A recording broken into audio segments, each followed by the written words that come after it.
Jon Gosselin and his new partner Stephanie Lebo discuss how they kept their relationship a secret, which included acting like daughters' friends. Now, they claimed they wanted to publicly declare their love and spoke exclusively to the U.S. Sun while on a romantic getaway to Orlando's Ed Hotel, also known as Florida's White Lotus Resort. The 46-year-old star of Jon and Kate +8 and Stephanie, 35, revealed how they fell in love so deeply so early but were hesitant to tell anyone about it for fear that it would ruin their blossoming romance. "We decided to hold off on making the announcement because Steph is a private person, and we wanted to wait until Hannah and Colin got engaged," Jon said to the U.S. Sun. She said, "We obviously didn't keep it secret from our friends and family, but I was a little worried that any attention we got from this being in the public eye might have tainted what we have. We didn't want anything to spoil what we had. When we would go to Jon's DJing gigs or events, I would pretend to be a friend of Hannah's from college so no one would suspect anything. But because we want to live the rest of our lives together, we made the decision to just be honest about our relationship." The pair described themselves as being at their happiest ever. "I haven't been married since Kate, and I've been divorced for 14 years, Jon added.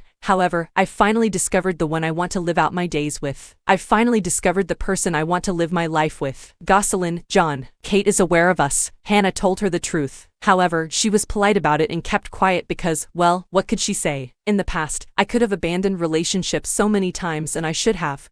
But I didn't. In my head, I always wanted to give it my all but it was never good enough. This time I feel like I'm enough." Jon revealed how he was working long hours when he first met Stephanie. When she showed her support for him, he began to think the relationship must be too good to be true. Jon said, "When Steph and I first met, I was working for Amazon. I drove 250 miles a day supporting 22 delivery stations. My day started at 7 in the morning and I didn't get home until 9 p.m. Steph was feeding the kids, making dinner, saving my dinner for when I got home, and I'd never had that. Too good to be true." Jon continued to gush, "I was scared at first. I was like, what's the angle here? Like it was too good to be true. And I was scared. It was starting off so well and then something might happen. I kept thinking, what if?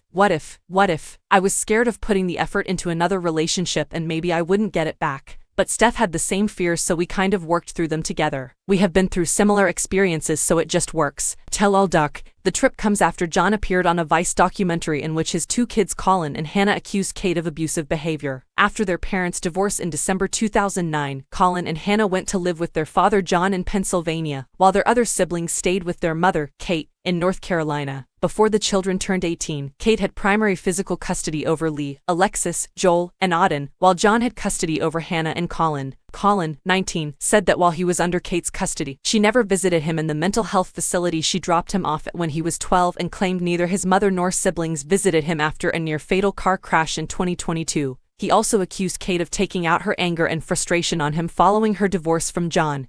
Whereas his sister, Hannah, claimed their mom would separate him and not let him play with or eat with his brothers and sisters. Kate, 48, hit out at the claims on Instagram, saying Colin is a troubled young man with unpredictable behavior and violent tendencies, and said he had told many lies in the interview. A representative for Jon retaliated, saying to the U.S. Sun, "Kate publishing vicious, unfounded charges regarding Colin seems to be just another ploy for her to excuse her awful, prior actions toward him that is without justification. True love for a child wouldn't allow a mother to publicly attack their son," the author said.